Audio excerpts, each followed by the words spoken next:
Esta historia comienza en octubre del 2007, en Sydney. Aquí vamos a seguir un grupo de periodistas, los cuales están a punto de adentrarse en lo profundo de la parte subterránea de la ciudad. Y te estarás preguntando, ¿para qué demonios van a hacer esto? Bueno, ahora te lo cuento. Resulta que la ciudad ha estado pasando por una sequía bastante severa, y el gobierno local había estado pensando llevar a cabo un proyecto bastante ambicioso, en el cual instalarían una clase de filtros gigantes para usar el agua estancada de la ciudad, y así poder hacerla potable para las demás personas. Lo raro aquí es que luego de varios meses de discusiones, el gobierno tomó la decisión de cancelar el proyecto entero sin darle explicaciones a nadie. Sospechoso, ¿no les parece? Y es gracias a esto que ahora los periodistas planean llegar al fondo de este asunto, aunque ya les voy adelantando que lo que ahí van a encontrar no es nada bonito que digamos.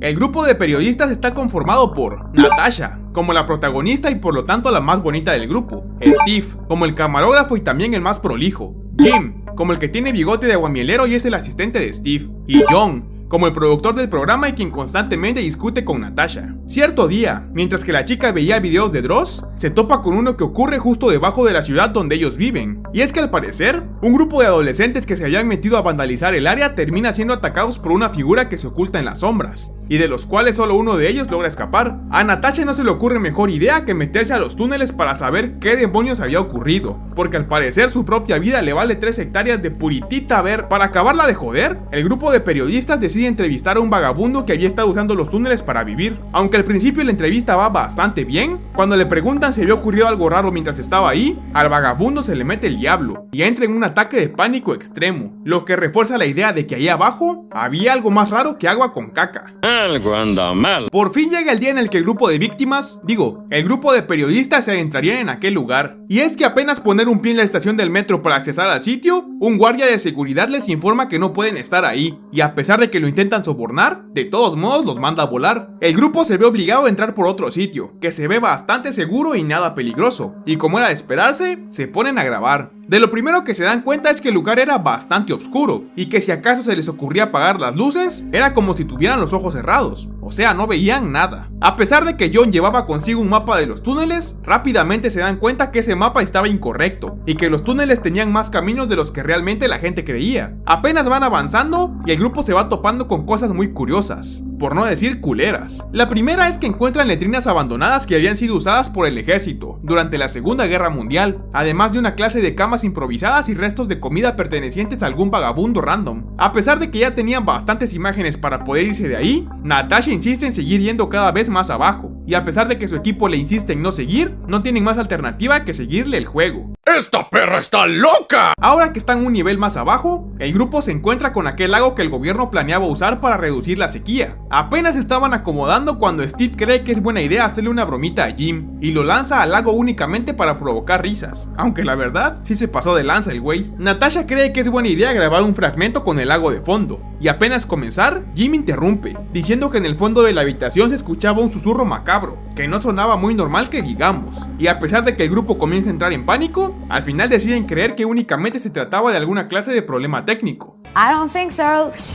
Más adelante se encuentran con una campana gigante, que servía durante la Segunda Guerra Mundial para alertar a la gente por si acaso acercándose el peligro venía ya. Jim cree que es buena idea ir a la habitación de al lado, para conseguir un mejor sonido de la campana, y de paso le encarga a Steve el equipo de audio, para que revisara si todo iba de acuerdo al plan. De repente y de la nada, los gritos del pobre chico alertan a sus compañeros, y al ir a revisar, se dan cuenta que el tipo había desaparecido de un momento a otro, y simplemente no podían encontrarlo. Después de que se la pasan dando vueltas y buscando por todos los alrededores, se dan cuenta que el único lugar donde podría estar es en aquel lago que vieron cuando recién entraron. Sin embargo, unos sonidos bastante extraños cerca de su ubicación los pone alerta, y al ir a revisar, se topan con una sorpresa muy desagradable.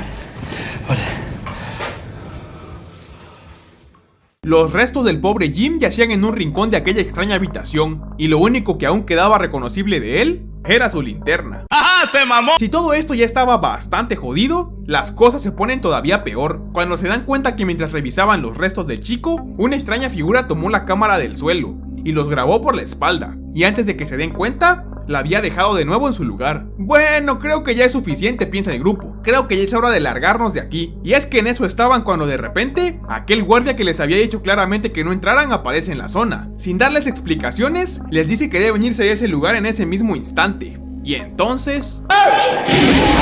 Su chingada suerte, piensa el grupo, y luego de correr como 5 minutos sin parar, se ocultan en otra habitación que encuentran por ahí, aunque eso sí, el pobre Steve se lleva un buen corte en uno de los brazos, porque había chocado con algo mientras estaban corriendo. Después de esperar casi una hora, deciden que lo mejor es intentar salir del sitio. Sin embargo, las cosas no paran de complicarse, porque el grupo se encuentra con dos posibles caminos para elegir, y como en el chingado mapa que John llevaba, esos caminos no aparecen, deciden jugársela, y eligen uno de forma aleatoria. Afortunadamente el grupo llega al lago, lo que significa que están cada vez más cerca de la salida. Lo raro aquí viene cuando se topan con un vagabundo que lucía bastante normal, pero se dan cuenta que no era así, cuando se percatan que el tipo parece tener los ojos arrancados, y se encuentra caminando sin rumbo en la oscuridad. Y entonces...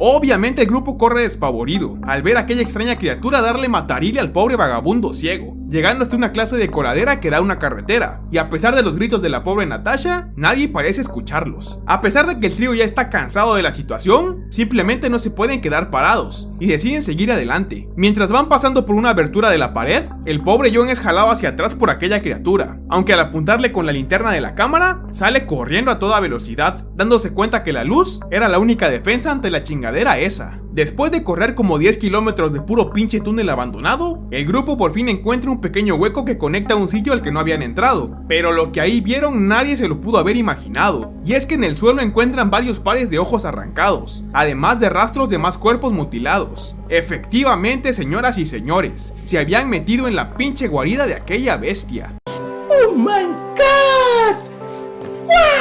John termina siendo atacado por la espalda por aquella cosa, y se lo lleva de la zona, y justo cuando sus compañeros van a buscarlo... Ahora la que termina siendo atacada es la pobre Natasha, y al mismo tiempo Steve termina encontrando a John en uno de los rincones de la habitación. Sin absolutamente nada que perder, los chicos atacan a aquella bestia, liberando a Natasha, y con sus últimas fuerzas consiguen salir a rastras de aquel lugar infernal, hasta llegar al interior de la estación del metro.